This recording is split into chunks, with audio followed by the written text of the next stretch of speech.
Hey guys, Moneyman300 and got another tuning video here today, and this time we've got the Class S EVO 6, and this is in honor of Raceboy77. If you don't already know who that is, he streams a lot on twitch.tv/Raceboy77. I'll put the link down in the description below.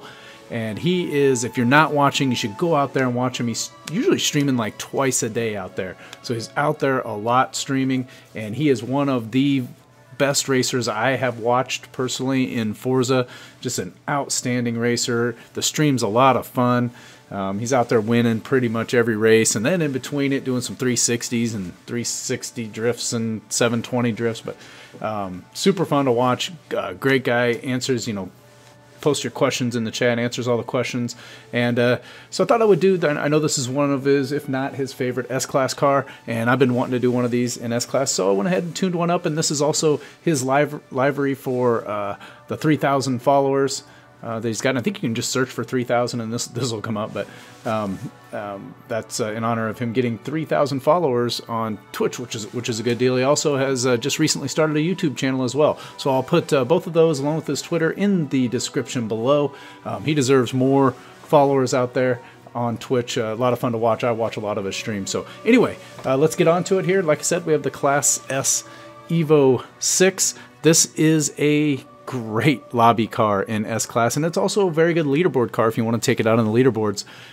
Great all-around car, can run it on pretty much every track, maybe not the oval and maybe not like the longer Le Mans straightaway, but will do well on the short tracks because it has pretty insane acceleration, and it's got great top end, so it's going to do well on some of the more speed tracks, the Sebrings, the Silverstones, Spa, all of those. So you can really, this is kind of your all-around go-to type of car. It because it has quite a bit of horsepower in the 760 range, it can be a little bit of a beast to handle coming out of the corners, and it's quite a bit oversteer tuned, and that's a trade-off that you need to make with, in my opinion, with an all-wheel drive car. Otherwise you have an understeering monster, and I'd rather be able to control, you can control oversteer. Understeer is a lot harder to control. With better throttle control, you can control the car coming out of the turn. You could also, if it is a little bit difficult to handle, you can turn traction control on. So, and that is going to help you coming out of the corners as well. So let's get on to it. Again, since this is one I'd really tune for the lobbies, may run it in some leaderboards, but really tune this for the lobbies. So what I'll do is cut over to last couple laps of a race on Laguna Seca that I had. Pretty good race, just to show a little bit of what it can do. Was definitely the fastest car in the race. Fastest in and out of turns as well as that, but I started in the back, got hung up, your standard crashing them up first turn, and had to work my way all the way back up. But I'll cut over to the race. We'll show a couple of laps there, and then we'll head over to our build and tune. Okay, so here we are out on the track, and like I said, this is the Laguna Seca Class S, and that I believe is a Pagani Zonda in front of me, and at this point I've worked my way back up to third. Still got two and maybe about 2.5 laps left, and he drives off the track, and I almost follow him right off. That was a completely unintentional cut of that corner. I was not trying to do that. I just flattened it out real early and got up the track. But anyway, so now we're up to second, working our way up, and just got to reel in that F50 in front of me. So as you can see, we're working our way through some leaderboard cars here, and the car is just fast. Coming out, this is really where you want to get people on this straightaway here. Great acceleration, good top end, and I didn't catch that very well. I kind of got airborne there, and it swung me out wide on that. The car turns pretty well at slower speeds, but it doesn't really like real high speed turns all that well, so I just got to be ready for that and be prepared for that. So even that little bend there is a little bit of a struggle, but the car is just very fast, which makes it a really good leaderboard car, and especially being all-wheel drive, you get that great launch and great acceleration as well. So we're slowly catching this guy here, kind of getting up on him a little bit, and see there, just a little bit of break loose of those tires, like I was talking about. You're just going to be nice and gentle on the throttle through your turns. Try not to be accelerating in the turn, and try not to crash it, jam on it too much right out of the turn either. So slowly but surely reeling them in. And another, by the way, another unintentional cut of the track. That time I just dove early. So this is the first time I've driven this car on this track. So you know, I'm gonna use that as my excuse there on a couple of those turns. Just having tuned it today, I've only driven it on a couple of tracks. I think this was the second multiplayer or third multiplayer race that I ran this in. So pretty good, decent turn there. You know, get around, sort of use the whole track, and now this is where we should be catching him. And again, I don't turn in enough right there. It's still swinging that way wide, unintentionally swinging it wide, which. Obviously that dirties up the laps, but we're right on top of him now. I think he's a little quicker than I am through this section of the track. The F50's, that thing's just glued to the ground, which is one of the things that makes it so good. It's another one of those cars that kind of just can do everything. But at this point I'm thinking, you know, one of two things. I'm hoping he makes a mistake somewhere and gives me an opportunity to get a pass in, and I'm not quite close enough to really take advantage of it right now.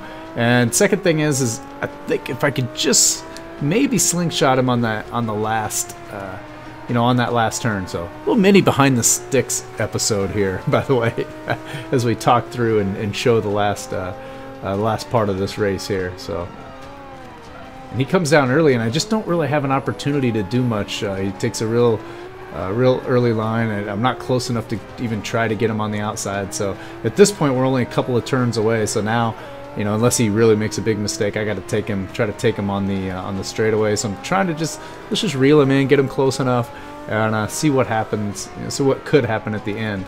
And he does make a little mistake there. You see, he goes wide. I don't cut that turn very well, or otherwise this may end it differently. And now I'm faster than he is, and I'm coming up, and he's coming over to block, and I don't know how many races I've had like that, but I think I've put up a couple other videos where I'm like on the last straightaway and just can't quite slingshot past the guy. But yeah, so there is the race on that. As you can see, I was about a second faster than anybody else, and I didn't even really have any very good laps. So let's head over to the garage and take a look at the build and tune. Okay, so here we are back over in the garage area here, and let's hop over into our parts. So first thing, as always, let's head over to our engine conversion area. We do have an engine swap, and you pretty much have to have this to get up to S-Class. The Rally engine can only take you so far with the restrictor plates, and this is what's really going to get you there. You can see our numbers there, 6.8 speed. That's a little bit deceiving. It actually is faster than that, in my opinion. It's faster than cars that are in the 7.8, 8.0 range. So these numbers are obviously always take with a grain of salt, but 6.8 speed, 5.6 handling, 10.0 acceleration, 10.0 launch, definitely can feel that, and 6.2 on the braking, 771 horsepower, 542 foot-pounds of torque, 2,500 pounds. So that's, you know, that's a lot of horsepower for a 2,500 pound car and a lot of torque. So that's where you can get some wheel slippage, and again, if you're having trouble with the wheel slippage, you might be able to bump the springs down a little bit, but that can change the dynamics of your turning a little bit, and I kind of like the way it's set up. But the other thing you could do is turn traction control on if you're really having a problem with it. And 57% of that weight to the front, 4.1 liters of displacement. Excuse me. And we look at our numbers here, 2.3210 to 60, 4.8960 to 100, 187 miles and 187.3 miles an hour top speed. I think you can actually get faster than that with this, but and then there's your braking distance and your lateral G's. So that's our numbers there. So once again, we do have an engine swap to the 3.7 liter V6 engine, and then no drivetrain swap. We leave this all-wheel drive, and then twin turbo. So that's, again, in order to get enough horsepower, you're gonna have to go with the twin turbo option. You can see that is, well, it says 281 horsepower, but that's because we have other engine parts on there. It's about 130, I think, you know, when you don't have any other parts on it. So that is our engine and aspiration conversion and drivetrain swap area. So let's head over into now the actual engine parts. So I look at this one, and I have nothing on the stock intake, and I might have to go through a couple of these because I tried several different options to try to find combinations. This one's a really important engine combination one, because you can end up anywhere from like 700 horsepower to 700 and like 70 horsepower if you don't get the combination right. So, but right now we are stock on the air filter, stock on the fuel system, stock on the ignition. We do have the race exhaust. This is always something you want to look at if you can, because there is, if I can get here and show you, there's weight. So it's about 50 pounds of weight lighter. So always try to do the exhaust. We do have the cams here, so all the way up there, and that changes your torque value. So we have 512 foot-pounds of torque here, and that takes you up to 542. So that's one thing about the cams. If you're looking for something and you don't want more torque, then don't do the cams, because that's going to add to your torque on there. In this case, just to get the horsepower that you needed out of it, to me it was worth it to take that extra torque, even though it's a pretty light car. But yeah, so we have full race cams. And then we look at our valves. We have no valves. I pretty much tried every one of these, ended up with nothing on that. So we are stock on the valves. Displacement, I believe we have full race engine block on that, and that's what gives us our 4.1 liters of displacement, up from 3.7.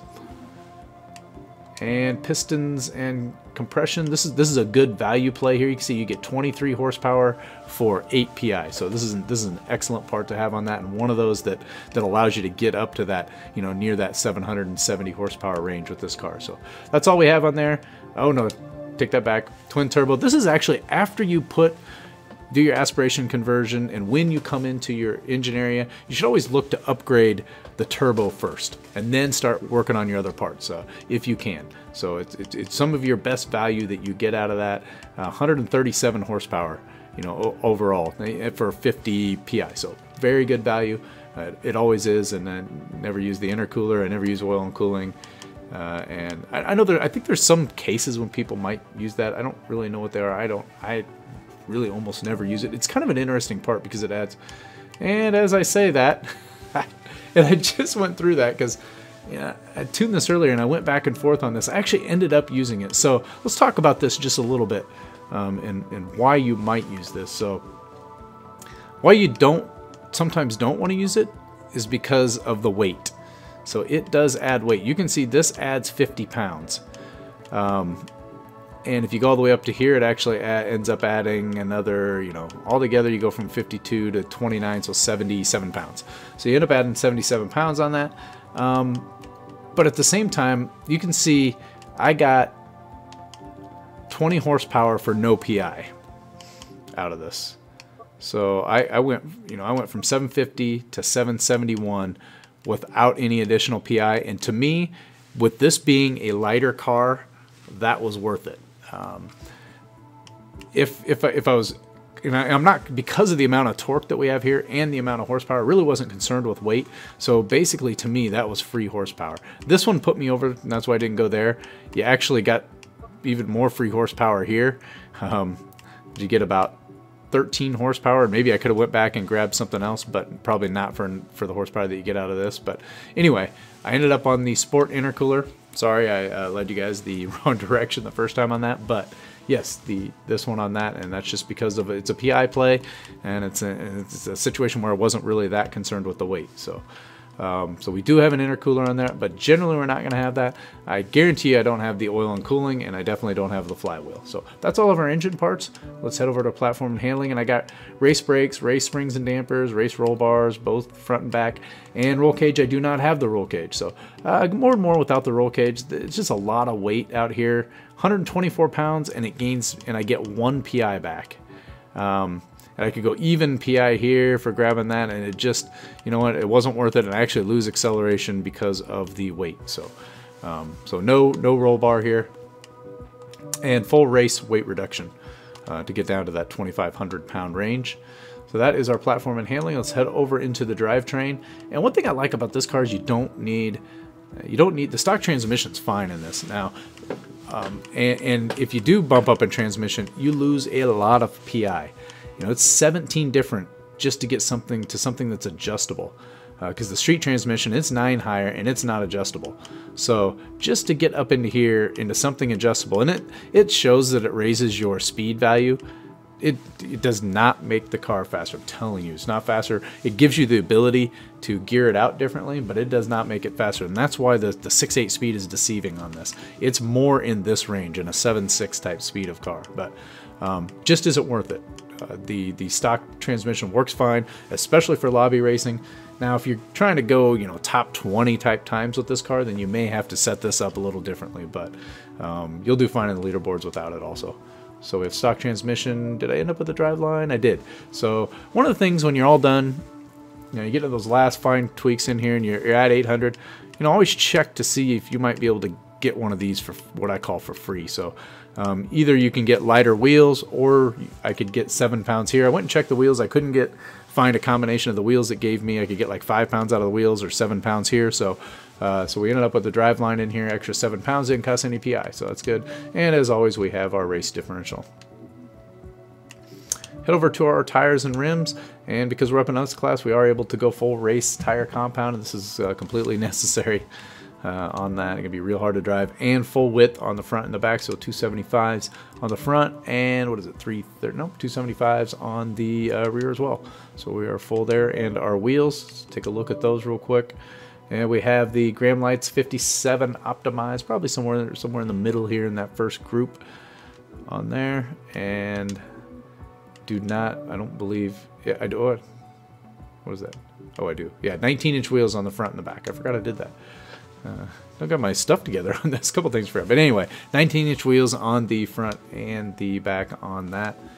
And then we are going to have the Forza front bumper and the rear wing, and I did not put a hood on it, and it doesn't look like I even could if I wanted to. It does say that it improves my acceleration and handling, but I am losing a PI, so it's probably just a weight play. Hey, you lose 5 pounds, so not concerned with that at all. So that is all of our parts. Let's hop in and take a look at the tune. So I'm at 27.5, 27.5. You guys know that's pretty standard. 27.5, 28, generally where I start out. Didn't feel any need to change it off of there. The gearing, nothing we can change there, but you can see if you look over on the right that it actually, you know, geared out pretty well. For that, it runs it right up to that top right corner in our chart. Gonna have a lot of camber. As always, this is a car that does well with a lot of camber. It doesn't get jerky in the corners. So we have -3.3 and -2.8 no toe, and 5.6 for our Kastner angle. I kind of messed around with that a lot. I was at 6.60 and I was at 5.0 and 5.5 and ended up, you know, needing to bump it just one more. So I ended up at 5.6. Roll bar is pretty soft in the front, and this is you know, oversteer tune that I talked about. 992 in the front, 18.21 in the rear. And the springs just slightly oversteer tuned with the front a little bit softer than the rear. It's actually probably more oversteer tuned than it looks, because you remember 57% of the weight's in the front, so the front's actually pretty soft here, and the rear kind of in that medium range. 4.8 and 4.8 on that. I did have that dropped out lower, but I was having some problems initially going over the turn strips and bottoming out, so I did have to bump that up just a touch.